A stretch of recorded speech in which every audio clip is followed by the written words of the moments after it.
The Greater Bethel AME Church in Atlanta was silent that autumn morning, except for the occasional muffled sobs echoing between the dark wooden pews. Dozens of arrangements of white and yellow flowers surrounded the polished mahogany casket, where Destiny Jackson, wife of Elijah Jackson, one of the city's most successful black entrepreneurs, lay at rest. Destiny's body appeared serene, dressed in an elegant navy blue gown, her favorite color, with her delicate hands gently positioned over her chest, holding a small bouquet of lilies. Her ebony skin contrasted sharply with the white satin lining of the casket, and her face, now free from the pain of the past months, finally seemed at peace. Zora, their 6-year-old daughter, clung desperately to the edge of the casket, her tiny fingers gripping the mahogany, as if somehow she could prevent her mother from leaving forever. "Mommy, please wake up. I promise I'll be good. I promise I'll clean my room every day.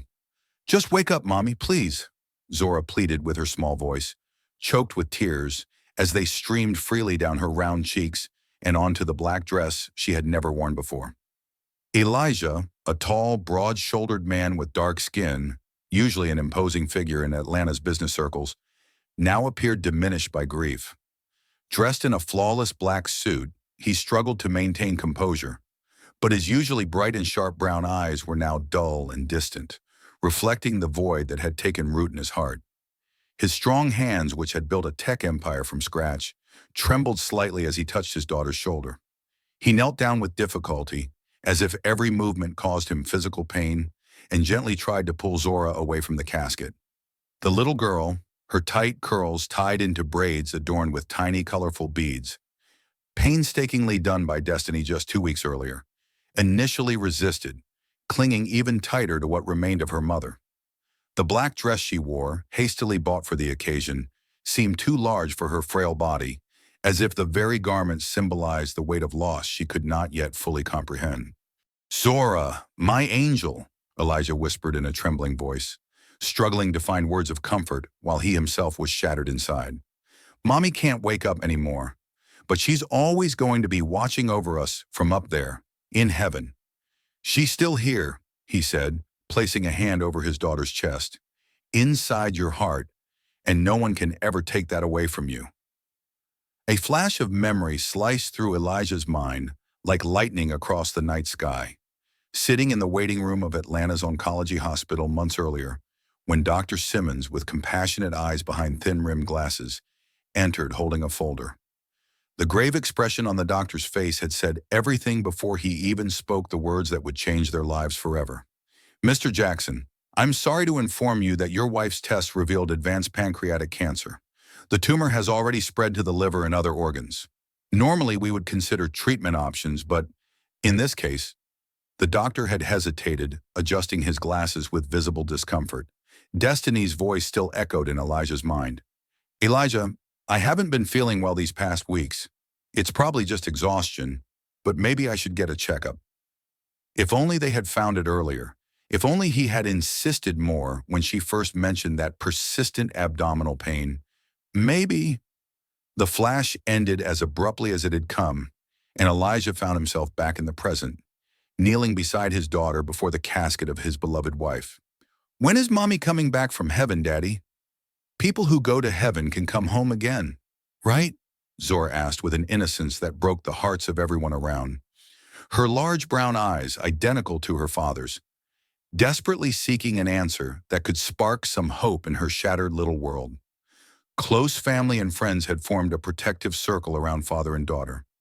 Aunt Rosa, Destiny's older sister, cried silently, her robust body shaking with stifled sobs as she held an embroidered handkerchief against her lips. Beside her, her husband Calvin wrapped a supportive arm around her shoulders. Destiny's parents, Edwin and Loretta Wilson, both in their 70s, sat in the front row, their hands tightly clasped as if that grip alone kept them from collapsing completely. Edwin, a retired pastor, murmured inaudible prayers, his eyes squeezed shut as though trying to block out the painful reality before him. Loretta shifted between stoic composure and bursts of sorrow, her body hunched under the unbearable weight of having to bury her own daughter. Across the aisle, Mrs. Johnson, Zora's teacher, was present, along with some classmates and their parents, all gathered to offer support to the little girl now facing such devastating loss. Friends from the couple's middle-class neighborhood, colleagues from Elijah's company, Horizon Tech Solutions, the cybersecurity firm he had built from scratch 10 years earlier, and fellow members of their church community, all were there, offering their presence as the only possible form of comfort in a moment of unspeakable grief. Destiny was a light in this world, always putting others before herself, Rosa quietly commented to Calvin as she watched her niece clinging to the casket. I can't even imagine how Elijah is going to raise that little girl alone. Destiny was the heart of that family. She kept everything running while Elijah built the company. Dear God, why her? Why my baby sister? Time seemed frozen inside that church, as if the world outside had stopped spinning out of respect for the sorrow hanging in the air. The autumn sunlight filtered through the stained glass windows, casting ethereal patterns on the polished wooden floor and illuminating dust particles dancing like tiny stars. Pastor Johnson, a middle-aged black man with gray at his temples, stepped up to the pulpit, adjusting his reading glasses and opening his well-worn Bible. His deep, comforting voice filled the sacred space as he began the funeral service. Elijah eventually managed to convince Zora to sit on the front pew, but the little girl refused to let go of his hand, as if fearing her father might disappear too if she released him. The pastor's words about eternal life and reunion in paradise sounded distant to Elijah, who could focus on nothing but the immediate reality of his loss. Another flash of memory, Destiny sitting up in her hospital bed, so fragile it seemed a strong breeze could break her, yet still smiling and gripping his hand with surprising strength. Elijah, you need to promise me something, she had said, her voice barely a whisper, yet her eyes still shining with that same determination that had made him fall in love with her 15 years ago in college. Promise you won't let grief consume you. Promise you'll keep living, not just existing. Our Zora needs a present father, not just a grieving one. She needs to see that there's still joy in the world, even after I'm gone. At the back of the church, Isaiah, Elijah's younger brother, watched the scene with a heavy heart. Since childhood, the Jackson brothers had been inseparable, facing together the challenges of growing up in a rough neighborhood in Atlanta, where opportunities for young black men were few and far between. Isaiah had seen his brother build an empire from scratch, overcoming obstacles that once seemed impossible. But now, faced with death, no amount of money or success could help him. The pain etched on Elijah's face was something Isaiah had never seen before, not even when they lost their parents in a car accident 12 years ago. Back then, Elijah had stayed strong, stepping up to become the head of the family at just 23 years old, taking care of his then 18-year-old younger brother. But now it was as if something fundamental had been ripped out of him, leaving only a hollow shell of the man he used to be. Isaiah adjusted the tie Elijah had given him last Christmas, took a deep breath, and silently vowed to stand by his brother and niece through the painful mourning process ahead. That man is going to need all the help he can get, Isaiah muttered to himself, wiping away a stubborn tear. Destiny wasn't just his wife. She was his best friend, his advisor, his rock. How does someone move on after losing half of their soul? After the church ceremony, everyone moved to the adjacent community hall for the reception. Tables covered with white linens were spread throughout the space, adorned with photographs of Destiny at different moments of her life. College graduation, wedding with Elijah, Zora's birth, family vacations, Christmas celebrations, and birthdays. A whole life condensed into static images that now seemed to belong to an alternate universe, one where cancer had never entered their lives to destroy everything. Elijah stood near the entrance, receiving condolences with firm handshakes and brief hugs, his face a mask of composure, threatening to crack at any moment. His eyes continuously scanned the hall, searching for Zora, who had disappeared as soon as they arrived. Concerned, he excused himself from the group he was talking to and started looking for his daughter. After several agonizing minutes, he finally found her hiding under one of the tables at the back of the hall, clutching a framed photograph of Destiny smiling while holding baby Zora in her arms. I thought I lost you too, Elijah said, kneeling down to look his daughter in the eyes, his voice betraying the momentary panic he had felt. You can't disappear like that, Zora. Not now. I can't lose you too. Isaiah watched from a distance and, after giving them a moment of privacy, approached and sat next to Elijah on one of the empty benches. The sun was beginning to set outside, casting an orange glow through the tall windows of the hall, creating an almost surreal atmosphere. Zora had finally crawled out from under the table, but was now sitting on her father's lap, refusing to let go of him or speak to anyone. Her small body seemed to have exhausted all its tears, and now she simply stared at the photo in her hand, occasionally touching her mother's smiling face frozen in time. Isaiah placed a firm hand on his brother's shoulder, feeling the tense muscles under the black suit. The two men sat in silence for a long moment, words feeling inadequate against the weight of such loss. "I'm here for you, Elijah. For both of you," Isaiah finally said, his voice low but steady like a solemn vow.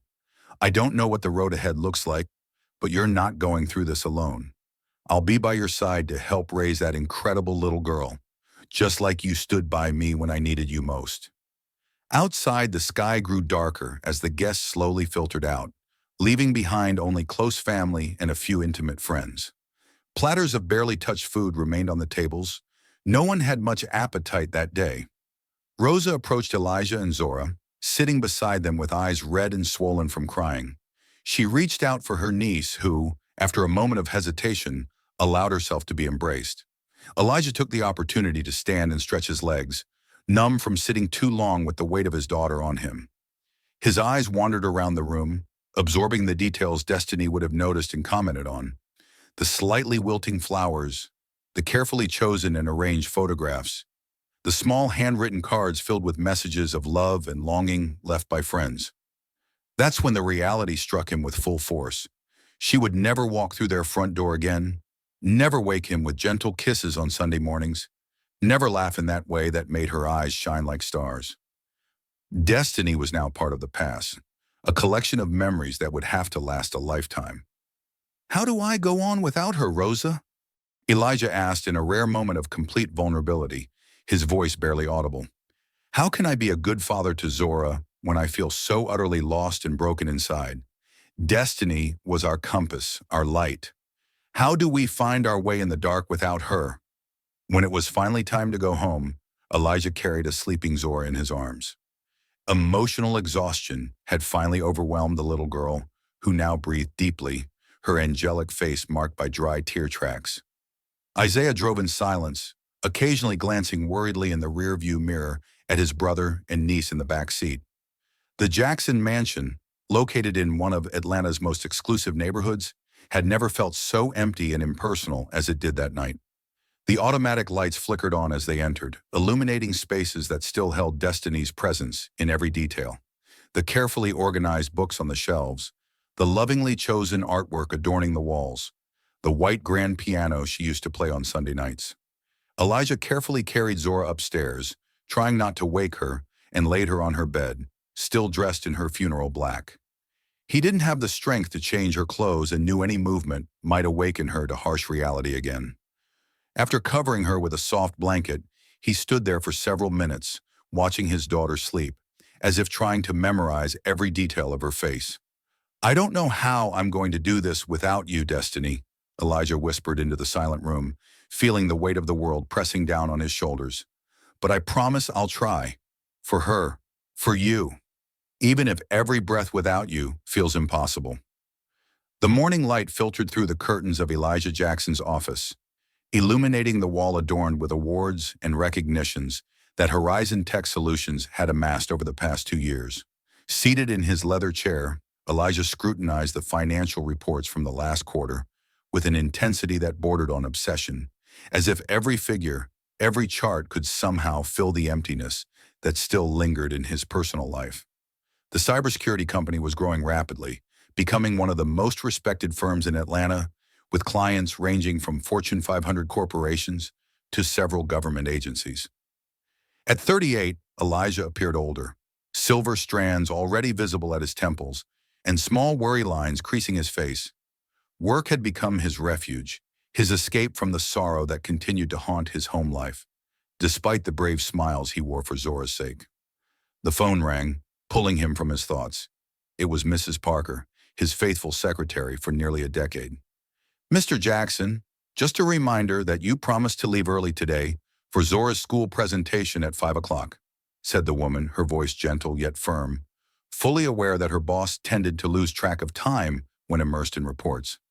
"And Mr. Thomas asked to confirm dinner at your house tonight. Should I tell him you'll be there?" Mrs. Parker's words pulled Elijah back to reality. He glanced at the elegant watch on his wrist, a gift from Destiny on their last wedding anniversary, and realized it was already past noon. With a sigh, he closed the computer files and began organizing the scattered documents on his mahogany desk. The past few years had carved out a familiar pattern in his life. Intense workdays managing a company that now employed over 100 people, and evenings devoted entirely to Zora, who had just turned 8. The routine worked, at least on the surface. The business thrived, Zora excelled in school, and they had managed to find a way to live with Destiny's absence. Yet in moments of stillness, when the night blanketed the mansion on the outskirts of the city, the pain of loss suffocated him as if it were the first day all over again. Adjusting his navy blue tie, Destiny's favorite color, Elijah stood, determined to keep the promise he had made, never to miss another important moment in his daughter's life. "Yes, Mrs. Parker, thank you for the reminder. Please tell Thomas I'll be home around 7 for dinner," Elijah replied, grabbing his jacket from the mahogany coat rack in the corner of the office. "And if you could, please call the florist and have them deliver the sunflower bouquet to Zora before the presentation. She loves sunflowers. Says they're happy flowers, just like Mommy was." Zora's private school, Westlake Academy, was decorated with colorful posters announcing the spring festival. Elijah parked his black Audi in the reserved spot and checked his watch again, 15 minutes early, thank God. As he walked the familiar hallways toward the auditorium, he greeted other parents and teachers with a polite but reserved smile. Many of them knew his story and looked at him with a mix of admiration and pity. The devoted widower managing to balance the demanding roles of successful businessman and single father. What they didn't see were the sleepless nights, the paralyzing moments of doubt about his parenting abilities, the times he locked himself in the bathroom to cry silently when Destiny's memory became too overwhelming. Upon entering the auditorium, Elijah immediately spotted Isaiah in the second row, saving him a seat. His brother, now the operations manager at Horizon, had become an even more constant presence in their lives over the years, fulfilling the promise he had made at the funeral. "Thought you were going to be late again, like last time," Isaiah teased with a playful grin as Elijah sat beside him. Little Zora's been backstage practically exploding with excitement. She kept looking at the door every few minutes, checking to see if you had arrived. "That girl adores you like you're some kind of superhero, you know?" The spring presentation was a complete success. Zora, dressed as a bee with shimmering golden wings and wobbly antennae, recited her lines perfectly and sang with a clear voice that reminded Elijah so much of Destiny. He felt that familiar, bittersweet mix of pride and sorrow as he watched his daughter perform. Pride at the amazing little human she was becoming, and sorrow that Destiny wasn't there to see it. After the performance, Zora ran into her father's arms, still dressed in her bee costume, her eyes shining with excitement. Her curly hair was tied into 2 puffs on top of her head, decorated with yellow and black ribbons to match her outfit. Elijah lifted her into his arms, spinning her around as she laughed joyfully. "Did you see how I didn't forget a single word, Daddy? And I sang louder than everyone in the flower song. Ms. Johnson said I have natural talent, just like Mommy," Zora exclaimed, her cheeks flushed with excitement as she cupped her father's face in her tiny hands. "Do you think Mommy was watching from heaven? Do you think she's proud of me?" Dinner at the Jackson mansion began promptly at 7, as did every event Elijah organized. The house, an imposing 3-story colonial-style home with modern touches, still bore the decor Destiny had chosen years before. Elegant, inviting, and full of life, with vibrant colors that reflected her joyful spirit. But it was impossible not to notice the signs of change. The music room with its untouched white grand piano, Destiny's book collection in the library remaining exactly where she had left it, like a private museum frozen in time. The dining table was set for 4, Elijah, Zora, Isaiah, and Thomas Mason, Elijah's business partner and one of the few friends who had remained constantly present after Destiny's death. Many others had gradually drifted away, uncomfortable with prolonged grief, or simply unable to cope with the sadness that still lingered like a mist over the Jackson family. Mrs. Daniels, the housekeeper who had worked for them for over 5 years, served a homemade meal of fried chicken, mashed potatoes, corn, and biscuits, Zora's favorites. The conversation flowed naturally, mostly about the company's recent successes and Zora's school adventures, until the little girl was sent upstairs to bathe and get ready for bed. Zora is becoming more like Destiny every day, not just physically but in her spirit. That insatiable curiosity, that sparkle in her eyes, Thomas remarked, as he slowly swirled the red wine in his crystal glass. You've done an incredible job with her, Elijah. Many men would have completely crumbled in your place, but you stayed strong for her. Destiny would be proud, but also worried about you. The evening unfolded peacefully on the back porch of the Jackson mansion, where the three men now sat in comfortable wicker armchairs, gazing up at the starry Atlanta sky. Elijah held a glass of whiskey, its ice long melted, as he listened to Isaiah and Thomas discussing the latest developments in the tech market. A gentle spring breeze carried the scent of the rose bushes Destiny had planted years ago, which Elijah maintained impeccably in her memory. Yet his mind was far from the conversation, wandering through the corridors of memories and lost possibilities. It was Thomas who eventually broke the spell, turning directly to Elijah with the look of someone about to say something potentially uncomfortable. Isaiah also straightened in his seat, exchanging a meaningful glance with Thomas, as if they had planned this conversation for some time. Elijah, Isaiah and I are worried about you, Thomas began, choosing his words carefully. It's been 2 years. You've been an amazing father to Zora and a remarkable leader at the company. But when was the last time you did something for yourself? When was the last time you went out, met new people, actually lived a little? We're not saying you should forget Destiny. We would never ask that. But she made you promise to keep living, not just existing. The silence following Thomas's words seemed to amplify the chirping of crickets and the gentle rustling of leaves in the garden. Elijah kept his eyes fixed on the sky, as if searching for answers among the stars. His hand gripped the whiskey glass so tightly that his knuckles turned white. The suggestion wasn't new. Over the past months, several people had hinted, with varying degrees of subtlety, that perhaps it was time to move on.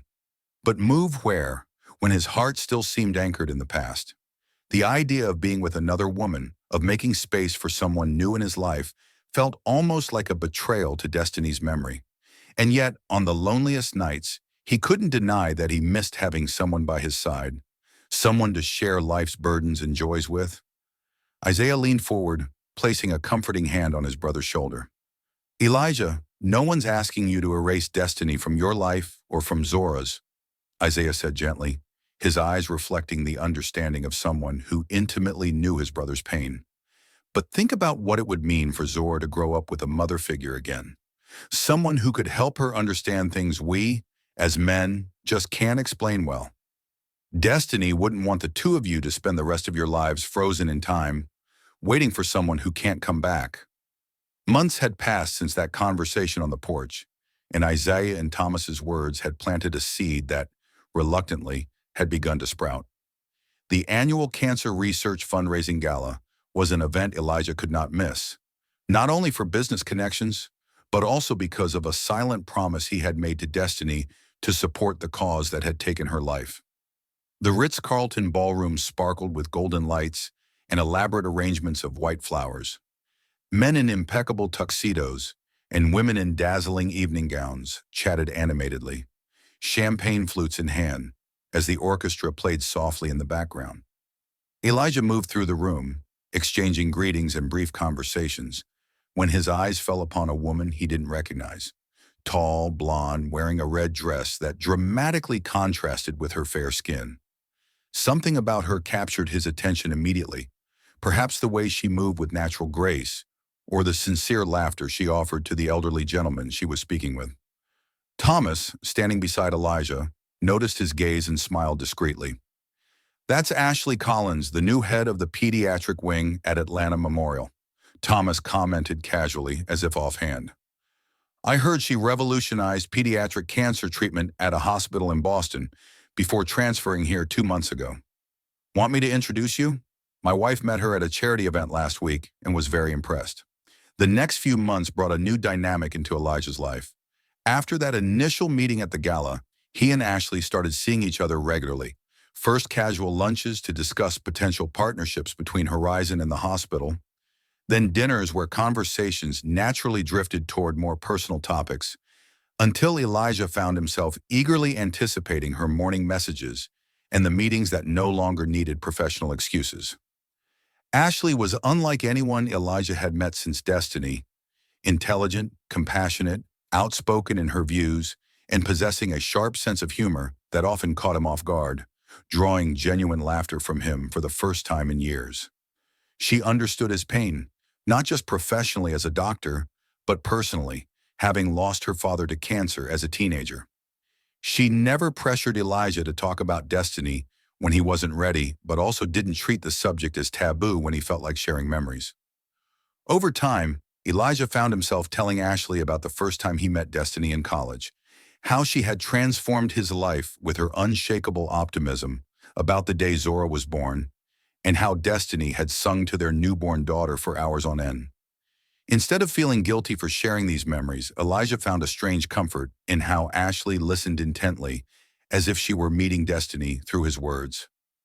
She must have been an extraordinary woman to leave such a deep mark on you and Zora, Ashley said one evening as they walked through Piedmont Park after dinner. And you are extraordinary for honoring her memory the way you do. Many men would have buried those memories along with their wife, but you keep Destiny alive through the love you still carry for her. That's not something just anyone could do, Elijah. The decision to introduce Ashley to Zora did not come easily. For weeks, Elijah agonized over it, having long conversations with Isaiah and even consulting the child therapist Zora had been seeing regularly since her mother's death. Everyone agreed it was an important yet delicate step. How do you explain to an 8-year-old that her father was developing feelings for another woman? How do you ensure that Zora wouldn't see it as an attempt to replace her mother? Finally, on a sunny Sunday afternoon, Elijah sat with Zora on the garden swing, the place where they always had their important talks, and explained as best he could that he had met a special friend he would love for her to meet. To his surprise, Zora reacted with curiosity rather than resistance. Who was this friend? Was she nice? Did she like unicorns too? The first meeting was carefully planned. A picnic at the park, a neutral and relaxed setting, with a set time limit so no one would feel overwhelmed. Ashley arrived punctually, dressed casually in jeans and a light blue blouse, carrying a basket filled with homemade cookies she had baked herself.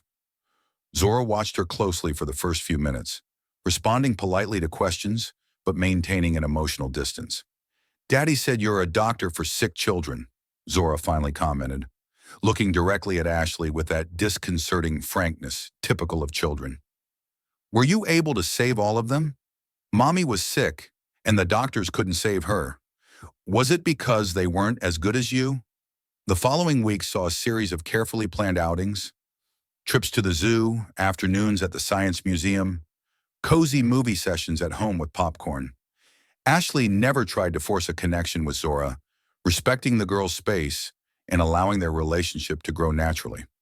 She showed genuine interest in Zora's school stories, her collections of colorful stones and seashells, and the book she was reading. In public, when the three of them went out together, Ashley was the embodiment of kindness and patience, often deferring to Elijah when it came to decisions about Zora, but offering her perspective when asked. The girl, initially reserved, gradually began to open up, fascinated by the stories Ashley told about the children she treated at the hospital, and by the little magic tricks she had learned to distract her patients during uncomfortable procedures.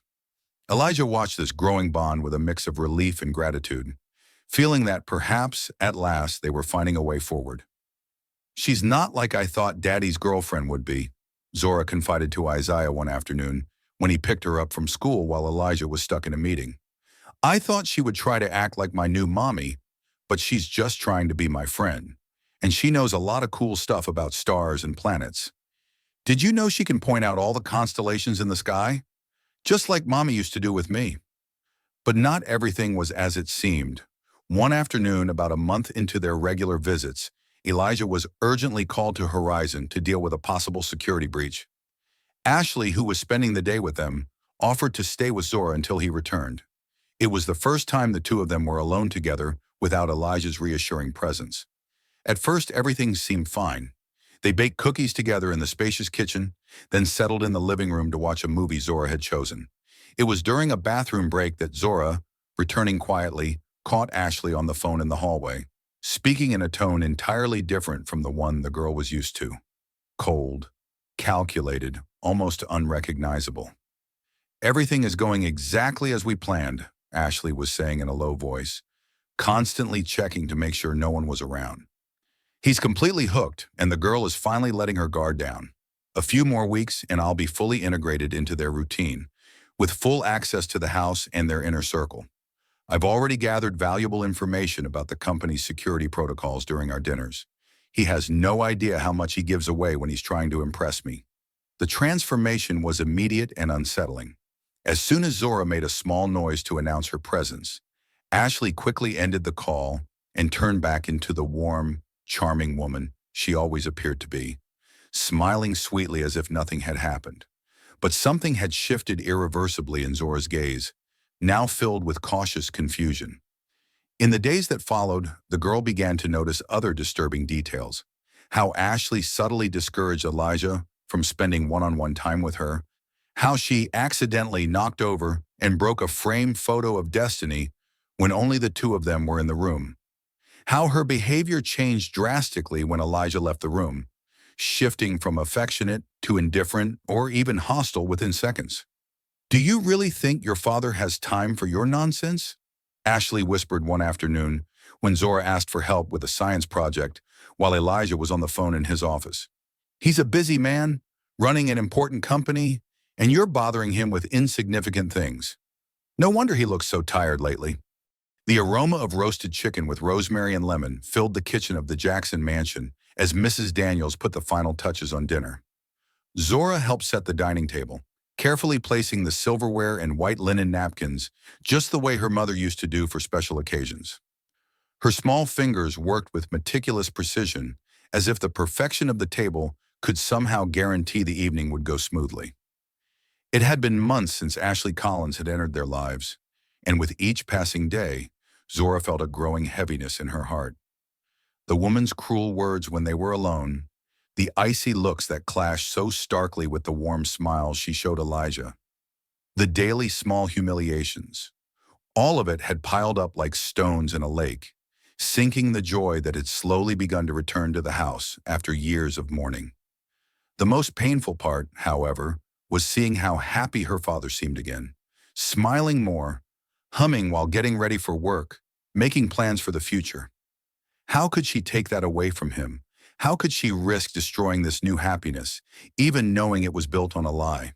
"You're very quiet tonight, little one," Mrs. Daniels said, watching Zora closely as she set down a dish of potatoes on the table. "Is something bothering you? You know you can tell me anything, right? I promise to keep your secrets just as carefully as I keep your mommy's special sauce recipe." The night promised to be important. Ashley had been invited to dinner, and Elijah had mentioned that he had something special planned, a phrase that made Zora's stomach sink with apprehension. As the clock in the living room struck 7, the sound of the doorbell announced her arrival. As always, Ashley entered the house as if she already belonged there, confident, radiant, carrying an expensive bottle of wine and a small package wrapped in colorful paper for Zora. Elijah greeted her with a soft kiss on the lips, his hands lingering on her waist a moment longer than necessary. The transformation in Ashley was impressive for anyone who knew what to look for. The way her smile widened just a fraction more, how her voice acquired a melodious, almost exaggerated quality, how her gestures became more expressive and careful. It was an impeccable performance that had completely fooled Elijah and almost everyone around her. Almost everyone except for Zora, who watched the scene from the staircase with eyes that had learned to see through the mask. "Zora, darling, come say hello to Ashley." Elijah called, finally noticing his daughter standing silently on the stairs. She brought something for you. Isn't it sweet of her to always remember you? The dinner went on with a tension that only Zora seemed capable of feeling. The conversation flowed smoothly among the adults. Discussions about the hospital where Ashley worked, stories about inspiring patients, carefully edited so as not to be too heavy for small ears. Updates on the latest government contract Horizon had secured. Mrs. Daniels came and went from the kitchen, serving each dish with the discreet efficiency that characterized her. On her plate, Zora moved the food back and forth, occasionally taking small bites to avoid drawing attention. Her mind was busy rehearsing the words she planned to say to her father later. She had decided after weeks of indecision that she needed to try talking to him about Ashley. The evidence had piled up too much to ignore. The suspicious phone conversation she had overheard, how Ashley had accidentally spilled juice on Zora's science project the morning before the presentation, the subtle but insistent questions about the security systems of Elijah's company. But more disturbing than anything was the change Zora noticed in her own father. How he seemed to be growing more distant, how their bedtime talks had become shorter, how the weekends that used to be exclusively for father-daughter activities now often included Ashley. Dad, did you happen to see the photos from my spring presentation that were in the blue album? Zora asked, trying to keep her voice casual. I wanted to show them to Uncle Isaiah, but I can't find them anywhere. Dessert, a lemon pie that had been Destiny's favorite, was served with coffee for the adults and chocolate milk for Zora.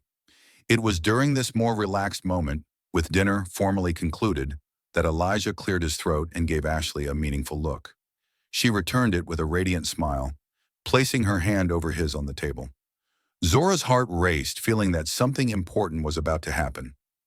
Elijah turned to his daughter with a soft expression that mixed hope and a certain apprehension.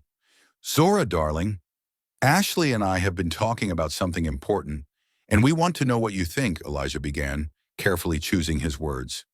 We're thinking about taking a trip together next month, the three of us, to Disney World.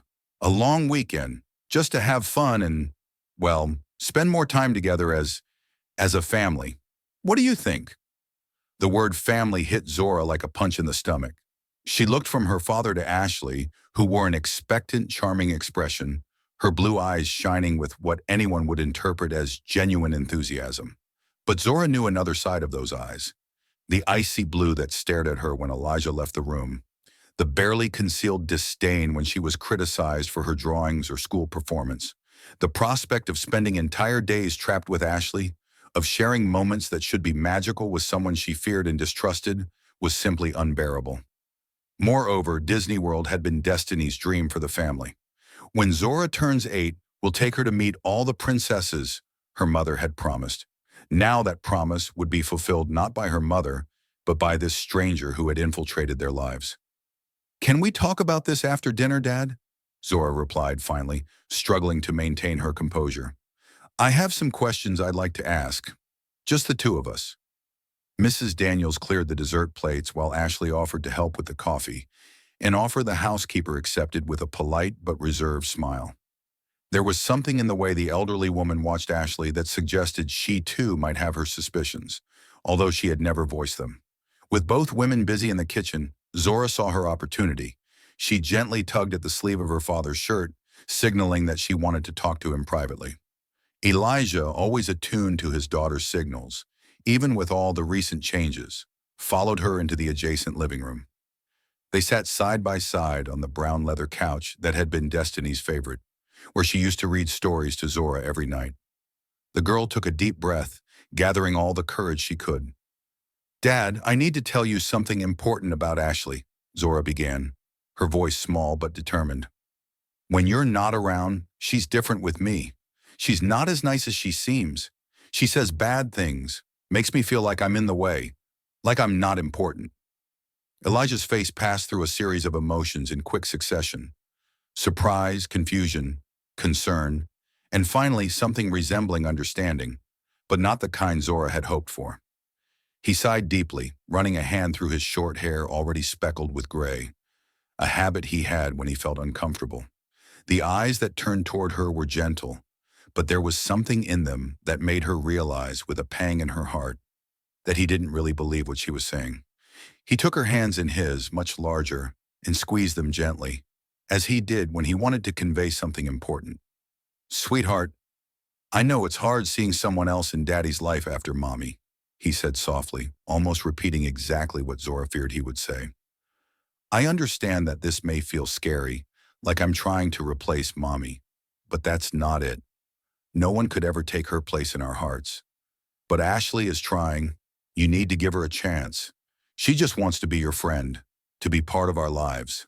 Sometimes when we're sad or scared, we misinterpret other people's intentions." Zora felt tears of frustration burning in her eyes, but she forced herself to continue.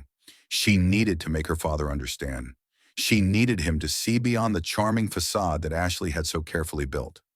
With halting words, she told him about the phone conversation she had overheard, about how Ashley had accidentally spilled juice on her science project, about the cruel comments and the cold stares.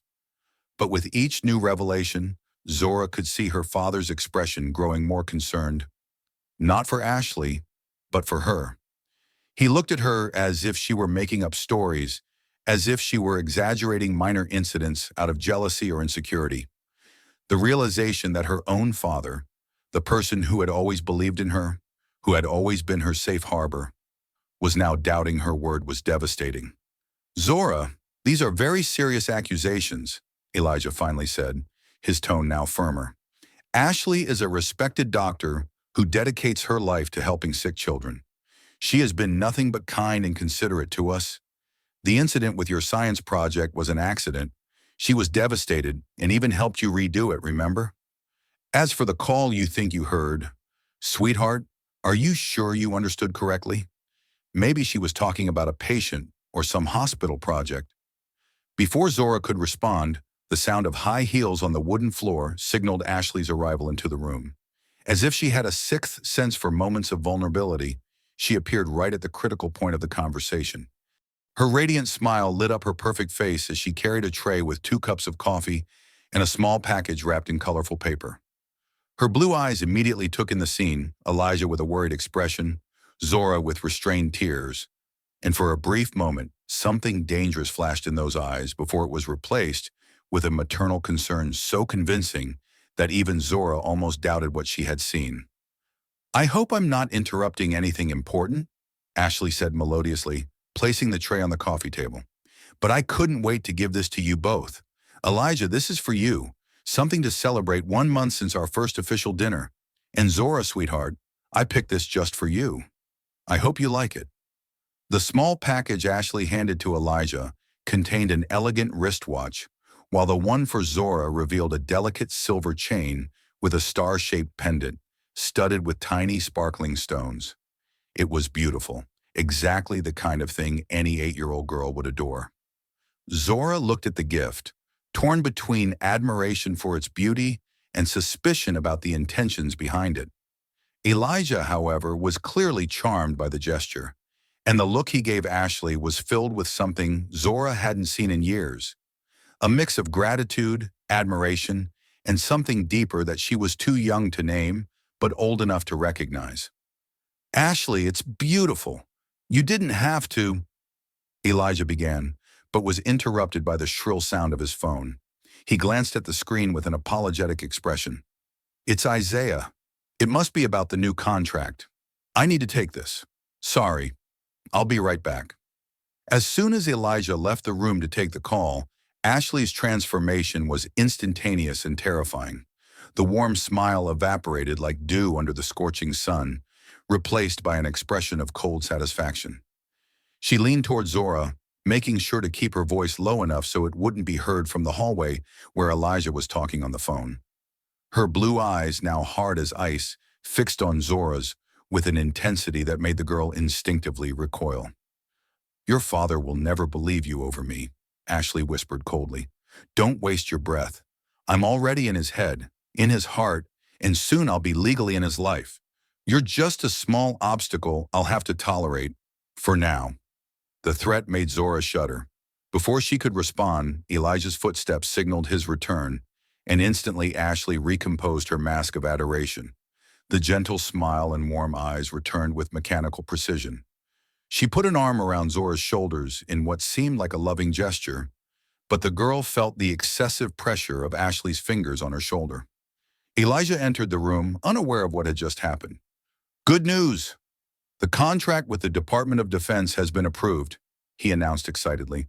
"We're going to celebrate this weekend at Le Cirque, the three of us together."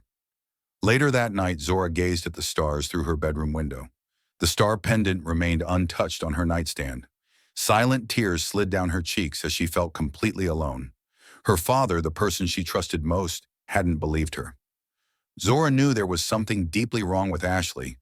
It wasn't just her cruelty when they were alone, but something more calculating and dangerous.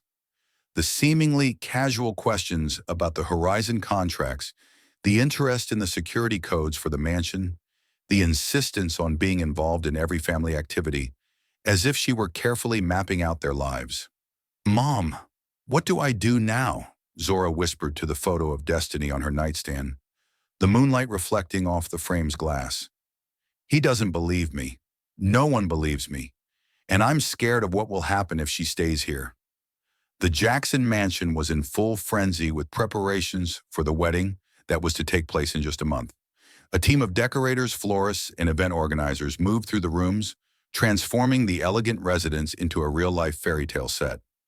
Elijah, blinded by love and the promise of a second chance in life, had proposed to Ashley only a few months into their relationship, to the surprise and concern of everyone who truly cared for him.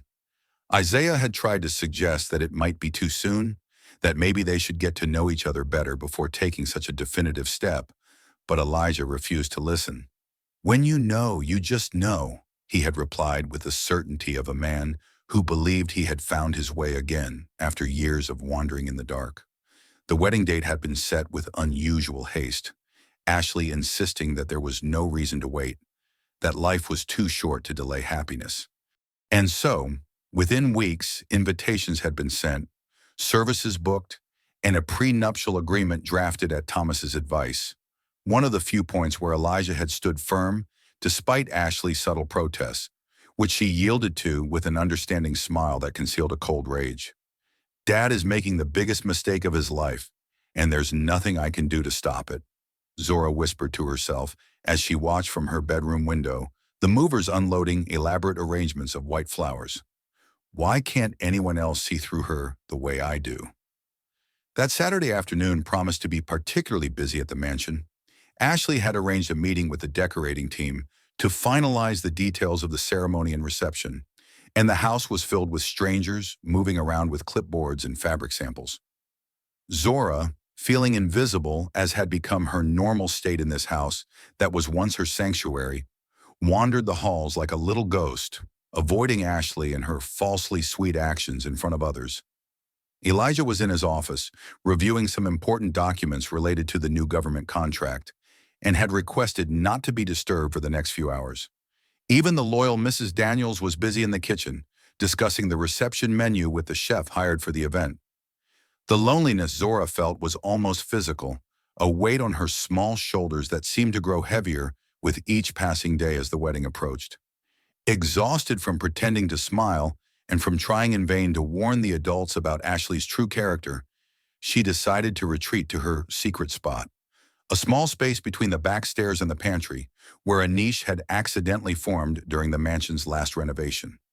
It was big enough for a child her size to sit comfortably, and no one else seemed to know it existed. "If only I had proof of what she really is. Something so clear that not even Dad could ignore it," Zora murmured as she clutched her favorite teddy bear to her chest, feeling tears begin to form in her eyes. "I need a miracle before it's too late." As she made her way to her hiding place, Zora passed by the hallway leading to the guest room, now alarmingly occupied by Ashley with increasing frequency. The door was ajar, and she could hear the woman's voice from inside. Not the melodious and gentle voice she used with Elijah, but the cold and calculating tone Zora had learned to fear. Driven by a mix of curiosity and apprehension, the girl silently approached the door, careful to stay out of sight. Ashley was facing away from the entrance, apparently alone in the room, speaking on the phone in a low but intense voice. Her posture was different, tense shoulders, her free hand gesturing impatiently, pacing nervously back and forth like a caged predator. Zora held her breath, trying to catch the words without making any noise that might betray her presence. "Ryan, you need to understand the opportunity we have here," Ashley said, her voice laden with a predatory excitement that made Zora's spine freeze. "This man is sitting on a gold mine, and he's so naive he's practically handing me the keys to the kingdom. I've already transferred almost $2 million to the Cayman Islands accounts, and he has no idea.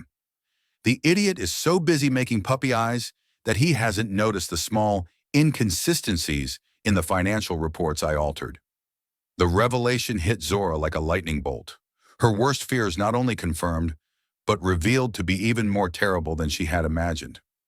Ashley wasn't just cruel and manipulative. She was a criminal, a con artist systematically stealing from her father. $2 million. The amount was so astronomical in the mind of an 8-year-old that she could hardly comprehend its magnitude. But she understood perfectly the meaning of the words and the venomous tone with which they were spoken. Her fingers gripped the doorframe tightly as she struggled to remain still and silent, despite the overwhelming urge to run and warn her father immediately. But she needed to hear more. She needed all the information she could gather to finally make Elijah see the truth. "Once the ring is on my finger, I'll take control of everything," Ashley continued, now with a smile audible in her voice. "That prenuptial agreement he thinks is so safe has loopholes that a truck could pass through. The lawyer he hired is good, but ours is better. We've studied every clause and found exactly how to legally circumvent them in case of a divorce, which will obviously happen as soon as we have what we want." Zora felt nauseous as she heard the plan being revealed so coldly. Ashley wasn't just stealing from her father. She planned to destroy him completely. The girl knew how much Horizon Tech Solutions meant to Elijah. It wasn't just a business. It was his legacy, something he had built from the ground up with hard work and sacrifice, something he dreamed of passing on to Zora if she showed interest. The idea that all of this could be stolen because of a woman he had mistakenly trusted was simply devastating. "The final plan is simple," Ashley explained to the mysterious Ryan on the other end of the line. "After the wedding, we start transferring larger sums into our offshore accounts. At the same time, you'll use the information I got about the company's security systems to access the main servers and copy all the new cybersecurity algorithms they developed for the government contract. Those things are worth a fortune on the black market. Once we have everything, I'll file for divorce citing irreconcilable differences, activate the clauses I identified in the prenup, and walk away not only with half of his personal fortune, but also with a significant portion of the company's shares." The conversation was already horrendous enough, but the worst was yet to come. Ashley paused, apparently responding to a question from Ryan, then let out a cold laugh that made every hair on Zora's body stand on end. The girl watched, paralyzed, as Ashley moved around the room, opening a drawer in the dresser and pulling out what seemed to be a small leather agenda. Flipping through it absent-mindedly with one hand, while holding the phone with the other, she continued her conversation with disturbing casualness, as if she were discussing the menu for a dinner and not the destruction of a family's life. "The girl? Don't worry about her," Ashley said, and the tone in which she referred to Zora was so devoid of emotion that she could have been talking about an inanimate object rather than a child. "After the wedding, she'll go to a boarding school far away from here. I've already looked into a few in Switzerland.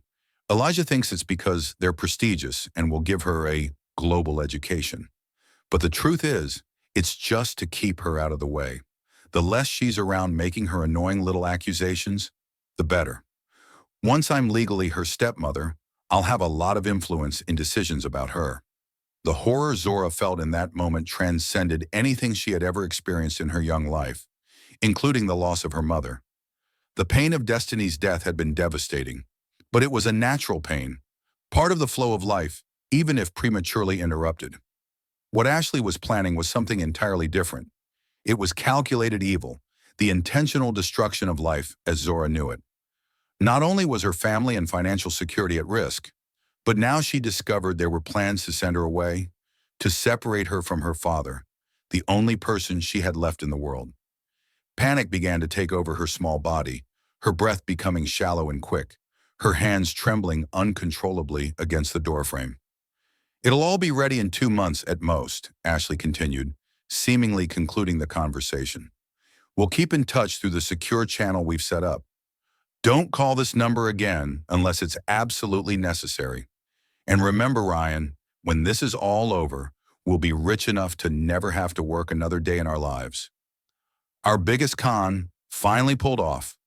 With a sharp motion, Ashley ended the call and placed the phone on the bed. For a terrible moment, she turned partially toward the door, and Zora was sure she would be discovered. Her heart felt ready to explode in her chest, and she held her breath, motionless like a wax figurine.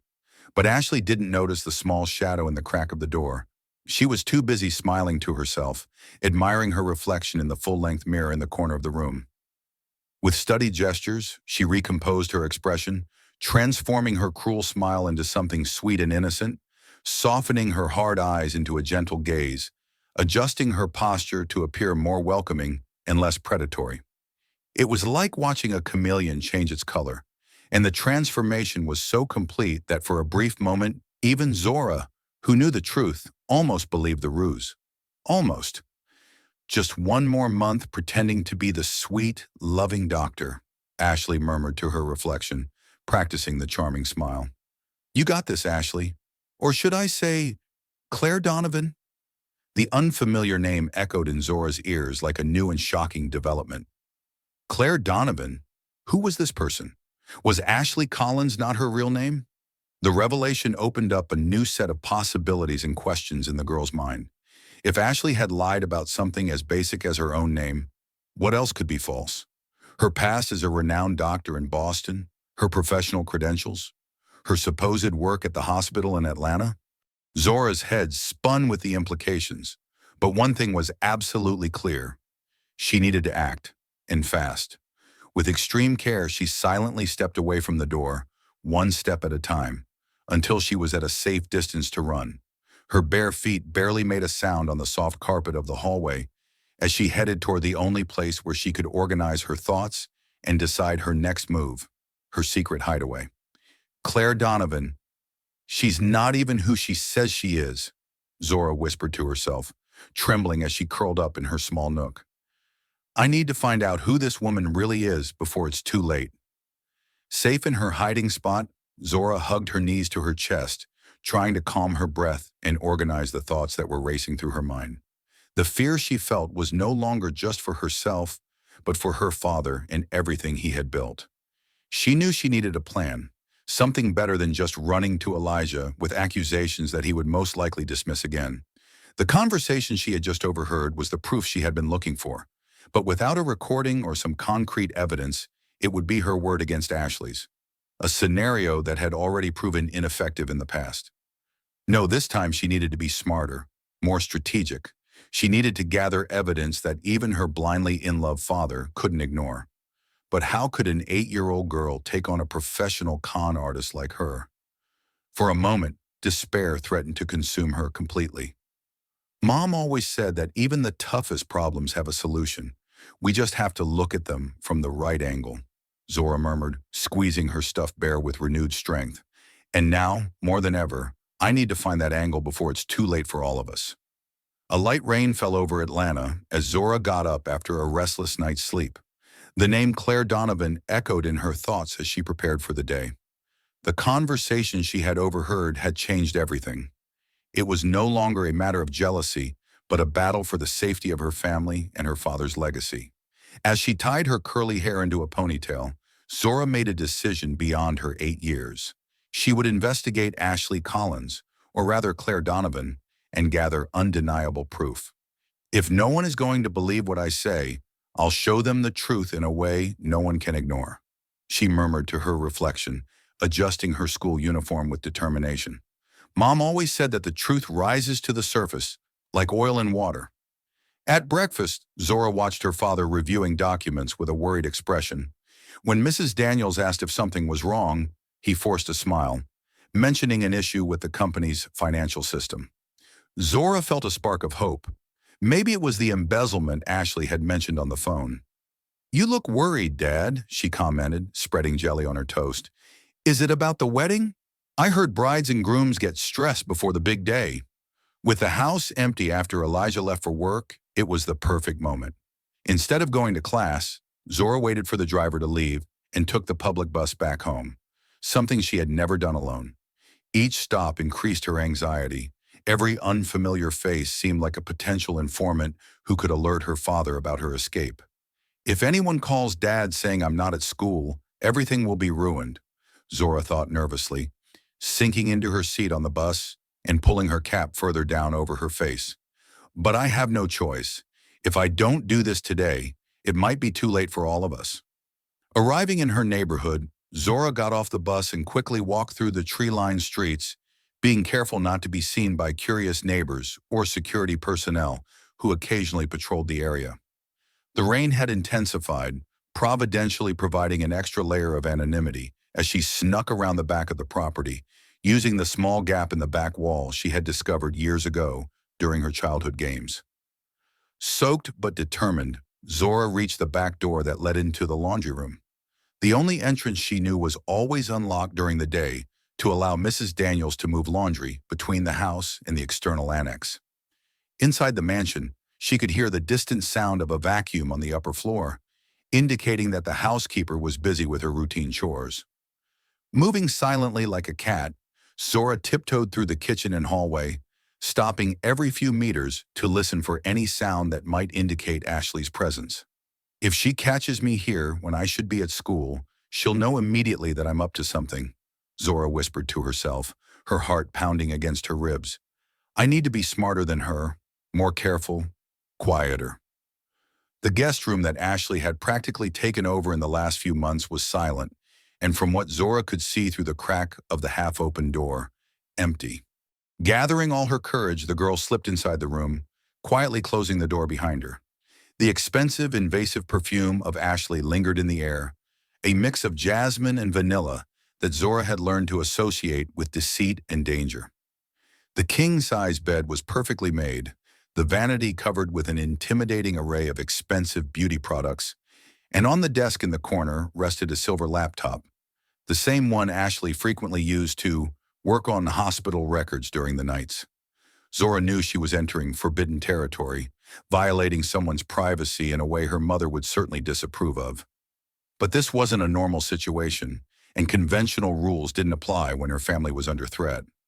With slightly trembling hands, she approached the laptop and opened it, finding to her surprise and relief that it was still on and unlocked. She must have left in a hurry, thinking no one would dare touch her things, Zora thought, a small triumphant smile forming on her lips. That was your first mistake, Ashley. Or should I say, Claire. The contents of the computer were a maze of folders organized with innocent names like work, research, marriage, and personal. Starting with the personal folder, Zora found a subfolder titled Photos and opened it, hoping to perhaps find images of Ashley's real life, or rather Claire's real life. Her breath caught in her throat as the screen filled with thumbnails. Dozens, perhaps hundreds of images showing Ashley hugging a man Zora had never seen before. Tall, with short brown hair and a smile as sharp as a shark's, he appeared next to Ashley in various settings. Exclusive beaches, elegant restaurants, even what appeared to be the balcony of a luxurious apartment overlooking a city Zora didn't recognize. In some photos, they were kissing or embracing in an intimate way that made it clear the kind of relationship they shared. With her heart racing, Zora clicked on one of the images to enlarge it, noticing the date in the bottom corner. The photo had been taken just 3 weeks ago, when Ashley was supposedly at a medical conference in Chicago. "So it's you, Ryan," Zora murmured, studying the man's face intently, trying to memorize every detail. "Her partner in crime, the man she's planning to use to steal from my dad. You don't look as smart as she is." Driven by this first discovery, Zora continued her search, next opening the work folder. Contrary to what she expected, she didn't find files related to patients or medical research, but a series of documents with names like financial projections, government contracts, and security systems. Opening the first file, Zora stared confusedly at the complex spreadsheet full of numbers, dates, and what appeared to be bank transfers. Despite her age, she was smart enough to recognize patterns. There were significant sums of money being regularly moved from a column labeled Horizon Capital, to another simply called CCO, Cayman Confidential Operations, Zora suspected, remembering the mention of the Cayman Islands in the phone conversation. The transfers were small enough to go unnoticed individually, but added up to impressive amounts over the months. The most alarming part was a text document detailing each transaction, with notes on how official records were being manipulated to hide the discrepancies. She's stealing from Dad right under his nose, using some kind of access to the company's financial systems, Zora whispered to herself, feeling a wave of nausea as she realized the extent of the betrayal. How did she get this access? How was she doing this without anyone noticing? Moving to the email folder, Zora found a goldmine of evidence. Ashley maintained a separate email account, unrelated to the hospital, under the name Ashley Collins Private. The inbox was full of exchanges between her and a contact listed simply as R. Ryan, no doubt. The messages were rudimentarily coded, using seemingly innocent terms that Zora was able to decipher with relative ease. Patient clearly referred to Elijah, treatment to the ongoing scheme, operation to the wedding. One message in particular caught her attention, dated just 3 days ago.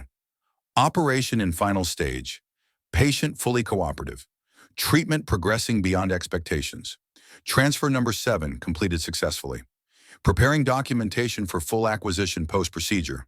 The minor obstacle remains irritating but will be removed as planned. Confirm receipt of system data. A. The response from R was equally revealing. Data received. Access to secondary servers established. Waiting for your confirmation to explore the main ones.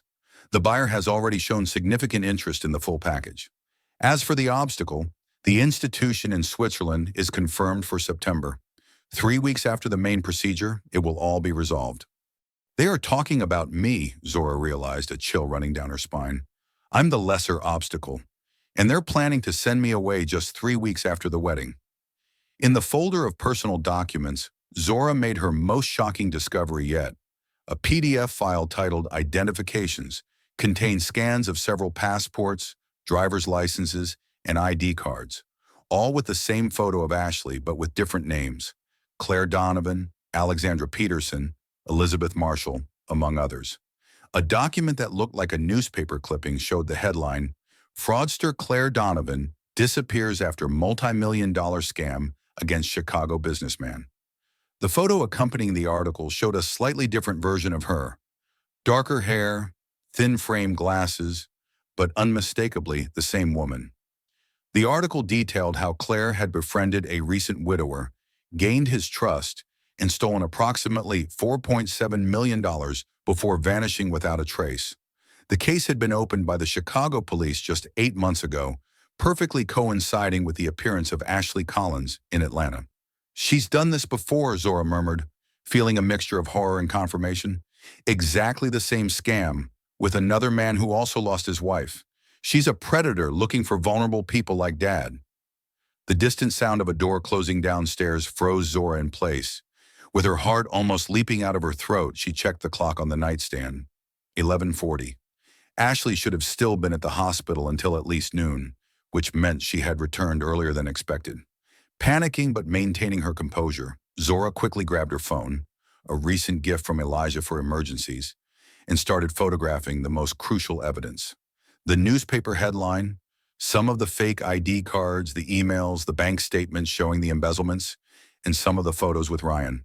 Her hands trembled, but she forced herself to work methodically, capturing as much evidence as possible while hearing sounds of movement downstairs. I need to be quick, but everything has to be exactly as it was before, she thought frantically, her heart pounding so loudly she feared being heard. If she realizes someone's been tampering with her things, she'll know right away it was me. Carefully not leaving any traces, Zora closed all the files in the exact order she had found them, making sure the computer returned to the screen it was displaying when she entered the room. Footsteps climbing the stairs indicated that Ashley was approaching, and Zora knew she had only seconds to escape. With the agility born of desperation, she silently slid into the adjacent closet, hiding between the expensive dresses and designer coats that Ashley had gradually moved into the mansion over the past few months. Through a small crack in the closet doors, Zora watched Ashley enter the room, speaking on the phone in a low but irritated voice. "No, Ryan, this can't wait. If he's starting to notice the discrepancies, we need to speed up the schedule," she was saying, tossing her expensive purse onto the bed with an impatient gesture. "The prenup is finalized, but I'm still pushing him on a few clauses I want to modify. He's resisting more than we expected on that front." Trapped in the suffocating closet, Zora hardly dared to breathe as she watched Ashley continue her conversation, moving around the room with the agitation of a frustrated predator. The woman stopped in front of the vanity, checking her reflection while continuing to speak, completely oblivious to the presence of the small spy just a few meters away. "Listen carefully, Ryan, because I won't repeat myself. We're moving up the honeymoon to immediately after the wedding. As soon as we get back, we implement the final phase.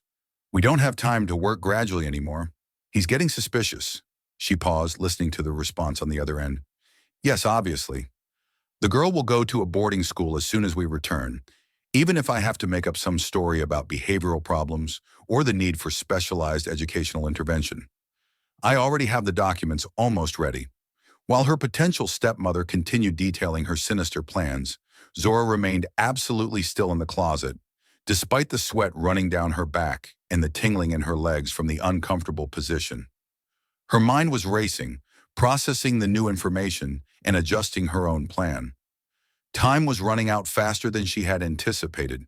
If Ashley was speeding up the schedule, Zora needed to act with even more urgency.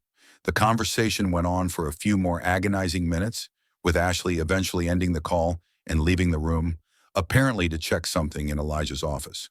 As the footsteps receded down the hall, Zora seized the opportunity to escape the closet and slip out of the room, moving like a shadow through the familiar hallways.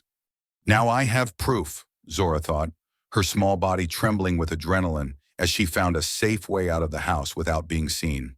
"I have real evidence of who she is and what she's planning to do. The question now is, how do I make Dad believe me before it's too late?" Days turned into hours, and the hours began to slip away like sand in an hourglass before the wedding that was relentlessly approaching. The Jackson mansion was buzzing with activity, decorators finalizing details, florists delivering elaborate arrangements, staff assembling structures in the garden. Amidst this organized chaos, Zora moved like a small ghost, watching everything with attentive eyes and a heavy heart. 3 attempts to show her father the evidence in recent days had been thwarted. On the first, Ashley had appeared suddenly, interrupting the moment. On the second, Elijah had been called away for an emergency at work. On the third, he had only partially heard her concerns before gently brushing aside his daughter's conspiracy theories, attributing them to pre-wedding nerves. "It doesn't matter how hard I try, Daddy doesn't want to see the truth about her," Zora whispered to the portrait of her mother on the nightstand, her fingers gently caressing Destiny's smiling face. "He's blind to what he wants to see, not to what's really in front of him." The wedding rehearsal was torture for Zora. Dressed in her bridesmaid gown, a light pink dress Ashley had chosen, the girl was forced to smile and pretend joy as she watched her father and the con artist practice their vows. Uncle Isaiah was there, serving as best man, as was Thomas, both radiating joy for their friend. The only person besides Zora who seemed uncomfortable was Mrs. Daniels, who was watching the proceedings cautiously. During dinner after the rehearsal, Zora barely touched her food, while Ashley charmed everyone with stories about inspiring patience and future plans. "After the honeymoon, I plan to start a completely new treatment program for children with rare diseases," she said, her melodious voice perfectly calibrated to convey compassion. In fact, Elijah's work with data security has been an inspiration to protect the medical records of these vulnerable children. That night, after everyone had retired, Zora silently slipped into her father's office. Using the small key hidden behind the family portrait in the hallway, she entered her father's sanctuary, which smelled of leather and old books. Sitting in the mahogany chair, she opened her tablet and began reviewing all the evidence collected. Bank statements showing suspicious transfers, emails detailing the scheme, photos of Ashley with Ryan, clippings about Claire Donovan and her previous cons. The evidence was irrefutable, but how could she present it in a way that her father couldn't ignore? I have only one chance tomorrow before the vows are exchanged, Zora murmured, organizing the files on her tablet. I need to be as brave as Mom would have been. I need to do this not just for me, but for Dad too. The sound of footsteps in the hallway made Zora freeze. Quickly, she hid under the table as the door slowly opened. Through the crack, she saw Mrs. Daniels' slippers cautiously entering. The housekeeper turned on only the small lamp and began to examine the documents on the desk, eventually finding a folder marked Prenuptial Agreement. She flipped through the documents, photographing some pages with her phone. I knew there was something wrong with that woman from the very first day, Mrs. Daniels murmured to herself. Mr. Jackson needs to know what he's getting into before it's too late. The morning of the wedding dawned with a perfectly blue sky. The mansion had been transformed.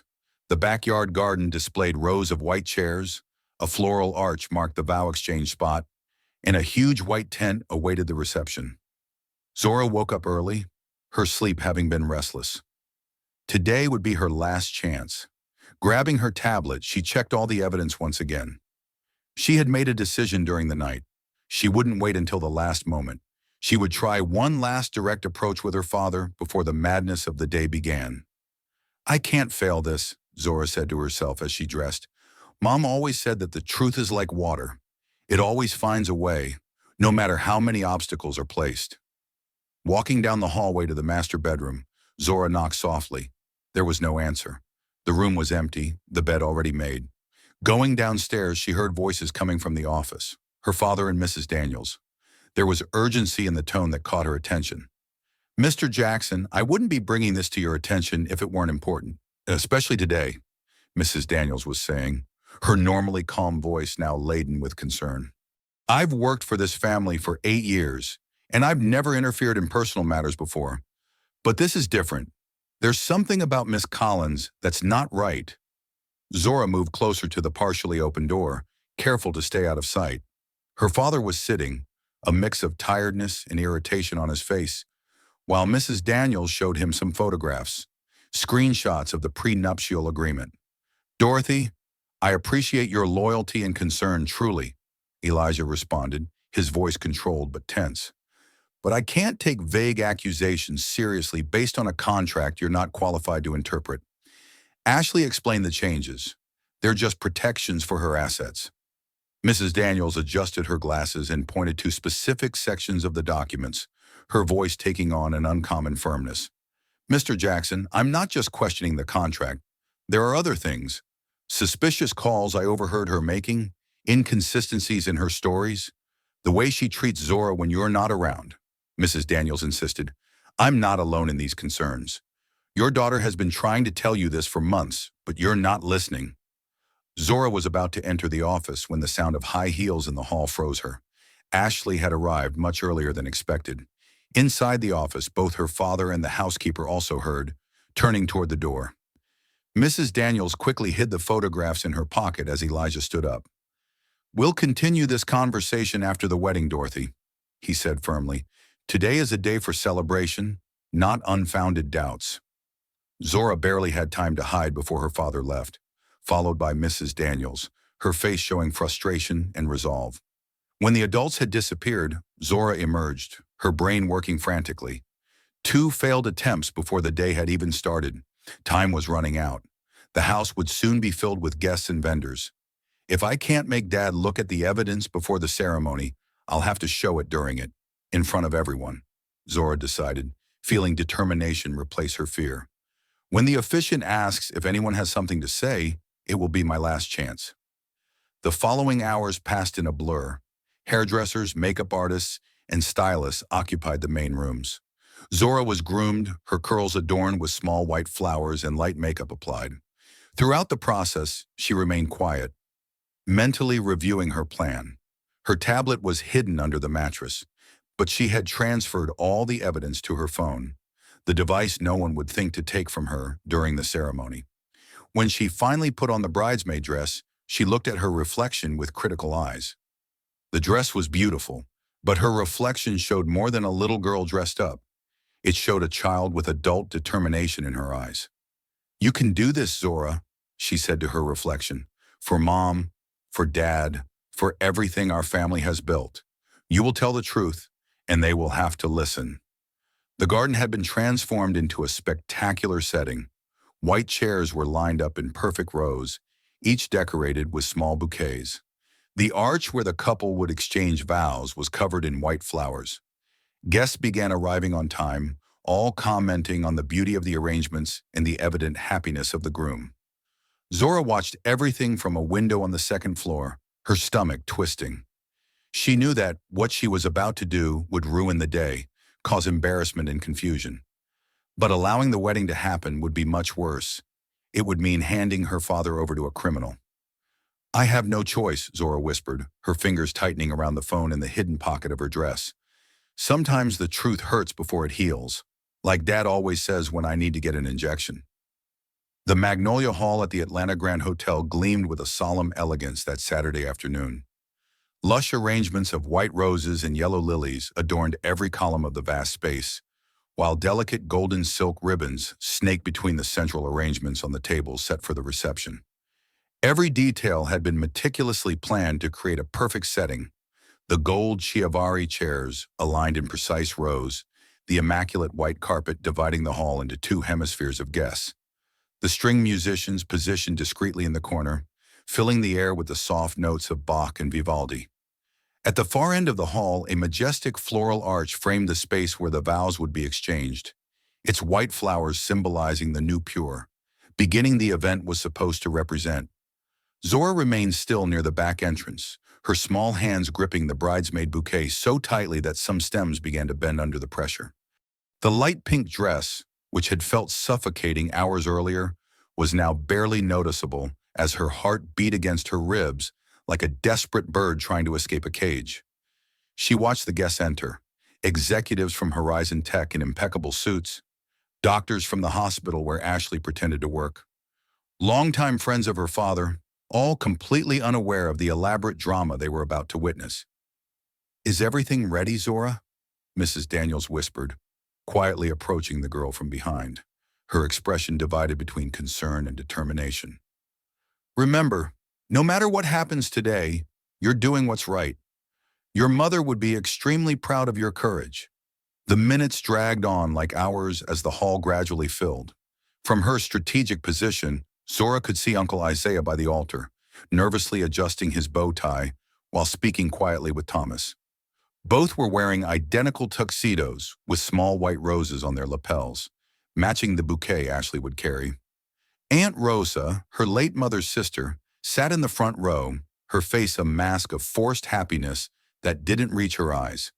She had never really warmed up to Ashley, though she had accepted the relationship for Elijah's sake. The music subtly increased in volume, signaling that the ceremony was about to begin, and the officiant, a longtime friend of Elijah, took his position under the floral arch. Zora felt a gentle hand on her shoulder and turned to find the event coordinator, who whispered that it was time for her to take her place.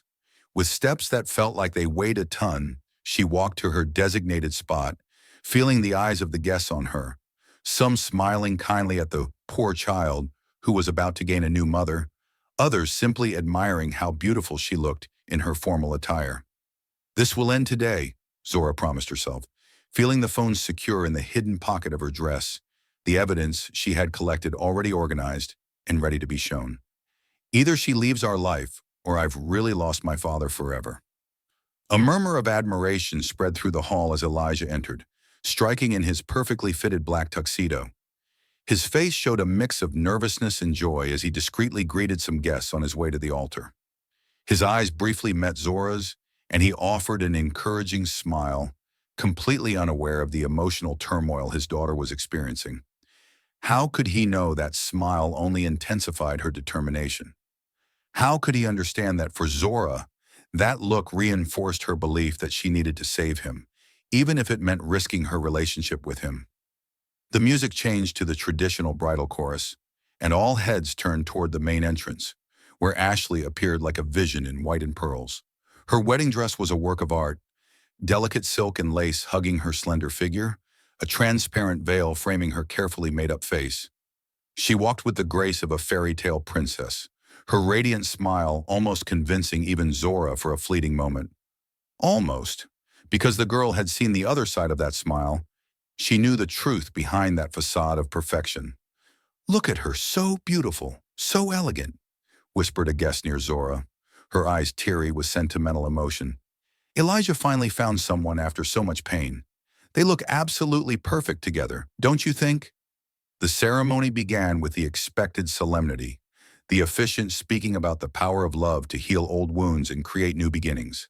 Through a veil of emotional haze, Zora heard words about commitment, trust, and the union of two souls in a sacred bond. Each word was like a small stab, knowing that what her father was about to commit to was an elaborate farce, a trap carefully set by a skilled predator. Ashley kept her hands delicately intertwined with Elijah's, occasionally offering shy smiles that made the guests sigh in admiration. Her father seemed absolutely hypnotized, as if nothing else in the world existed but the woman before him. When it was time for the vows, Ashley spoke with seemingly genuine emotion about how Elijah had saved her life by bringing love after years of solitary dedication to her patients. How she could hardly believe her luck in finding not just a partner, but also a wonderful daughter. Her words were poetic, touching, and completely false. Zora felt her stomach twist with each lying declaration, each empty promise. "For me, Elijah and Zora are not just a new beginning.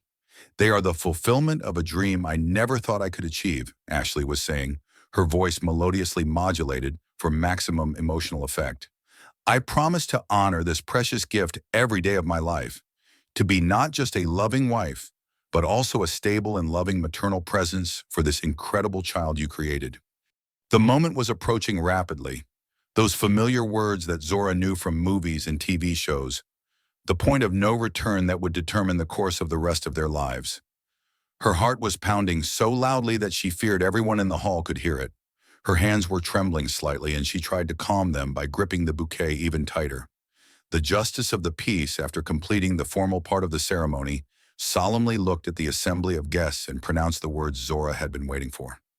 "If anyone knows of any reason why these two should not be united in marriage, let them speak now or forever hold their peace." A complete silence fell over the hall. It wasn't a real question, of course. It never was. It was just a formality, a vestige of ancient traditions no one expected to actually be broken.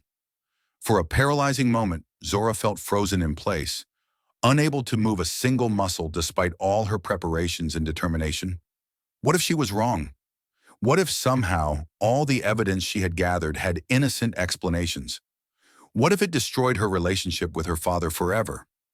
But then, like a lightning bolt cutting through the clouds of doubt, came the memory of Ashley's cold voice on the phone. "The girl? After the wedding, she'll go to a boarding school far from here. I have something to say."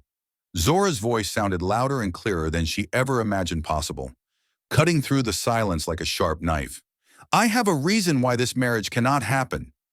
The hall erupted into shocked murmurs as every head turned to face the small figure in pink who was now walking down the aisle with determined steps. Ashley, frozen at the altar, wore an expression of surprise that quickly morphed into something more calculating, her eyes narrowing imperceptibly as she assessed the situation. Elijah seemed completely stunned, torn between embarrassment and concern for the daughter who had clearly lost her mind. Zora could feel the weight of the stares on her, some curious, others disapproving, some simply confused. But she kept her focus, walking until she was directly in front of the couple. With fingers that miraculously stopped trembling, she pulled the phone from her hidden pocket and held it firmly.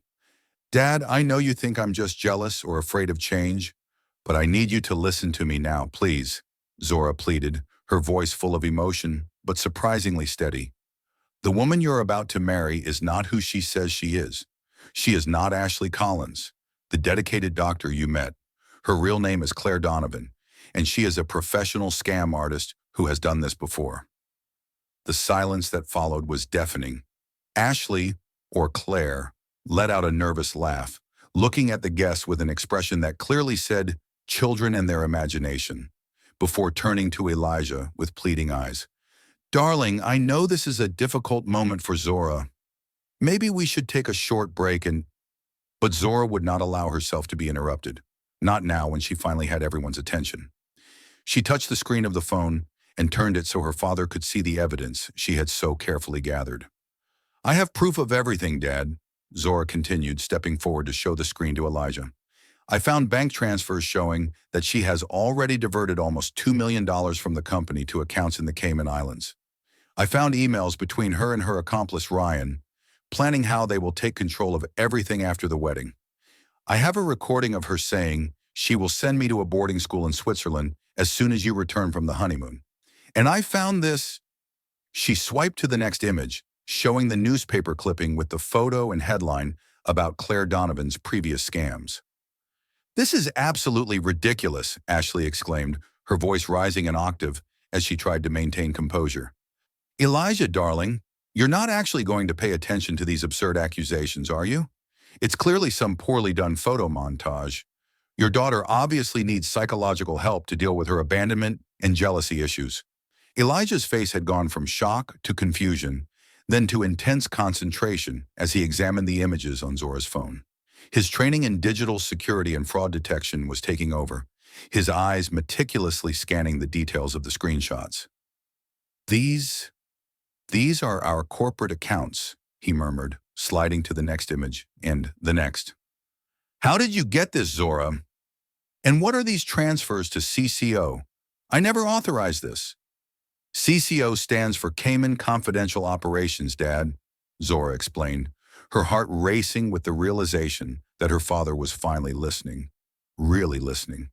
She's been making small transfers for months, altering the financial records to hide the embezzlement. It's all documented here, including her conversations with Ryan about how they're going to steal the new cyber defense algorithms you developed for the government contract. At the mention of Ryan's name and the confidential algorithms, something changed in Ashley's face. Her mask of innocent concern slid off completely, briefly revealing the cold fury Zora knew so well. Her eyes, once soft, now cut like blades of ice as she glared at the girl. In a quick, desperate move, she grabbed Elijah's arm. This is madness. Are you going to believe the fantasies of a disturbed child instead of the woman you love? Look at me, Elijah. You know me. You know my heart.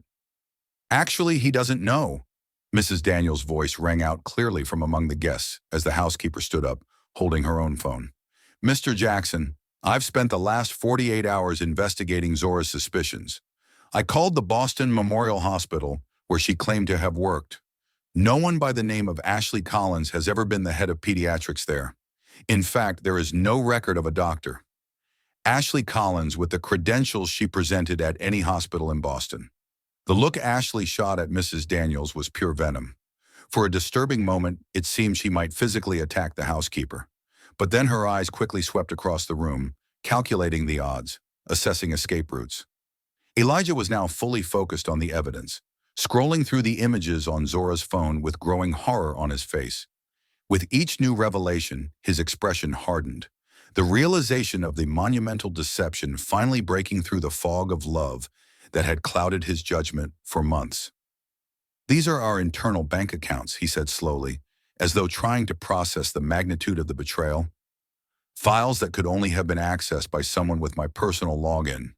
Like you. When you... He looked at Ashley with an expression of utter disbelief that quickly turned to understanding.